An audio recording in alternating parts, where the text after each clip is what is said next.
எல்லா பொருளும் உடைத்தாய் இடத்துதவும் அல்லால் உடையது அரண் என்கின்ற வள்ளுவனுடைய வாக்கிற்கு முத்தமிழறிஞர் கலைஞருடைய விளக்க உரை என்பது போருக்கு தேவையான எல்லா பொருள்களும் கொண்டதாகவும் களத்தில் குதிக்கும் வலிமை மிக்க வீரர்களை உடையதாகவும் இருப்பதே அரணாகும்.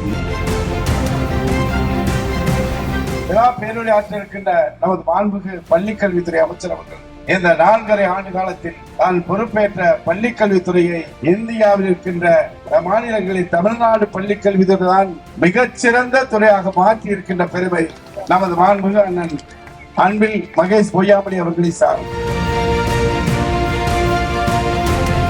திருச்சி தெற்கு மாவட்ட திராவிட முன்னேற்ற கழகத்தின் சார்பாக நவம்பர் மாதம் 28ஆம் தேதி ஆரம்பிக்கப்பட்டு நேற்று டிசம்பர் மாதம் 28ஆம் தேதி வரைக்கும் ஏறத்தாழ 48 வகையான நிகழ்ச்சிகள், பொதுக்கூட்டமாக இருந்தாலும் சரி, அல்லது நலத்திட்ட உதவிகளாக இருந்தாலும், ரத்த தான முகாமாக இருந்தாலும், கருத்தரங்கமாக இருந்தாலும், பட்டிமன்றமாக இருந்தாலும், இப்படி 48 வகையான நிகழ்வை நாங்கள் முடித்திருக்கோம் என்று சொல்லும் பொழுது அதை முடிச்சிட்டு புத்தாண்டு நிறைவு செய்கின்ற, புத்தாண்டை நெருங்கக்கூடிய இந்த தருணத்தில் புதுக்கோட்டை எனக்கு ஒரு நல்ல ஒரு வாய்ப்பை வழங்கியதாகத்தான் இதை நான் பார்க்கின்றேன்.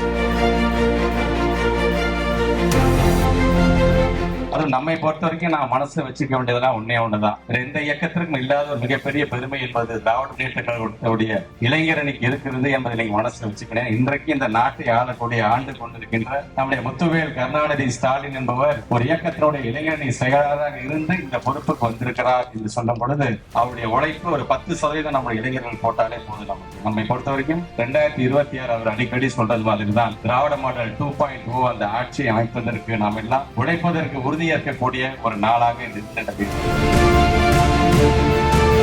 நம்முடைய இளைஞர்களுடைய இதயத்திலே இடம்பெற்றிருக்கிற இளந்தலைவருடைய பிறந்த நாள் விழாவை இன்றைக்கு உயிர்காக்கும் நல்விழாவாக கொண்டாட வேண்டும் என்கின்ற நோக்கத்தோடு இன்றைக்கு இந்த இருசக்கர வாகன பேரணியை தலைக்கவசம் அணிந்து நடத்த இருப்பது பாராட்டுதலுக்குரிய ஒன்றாகும்.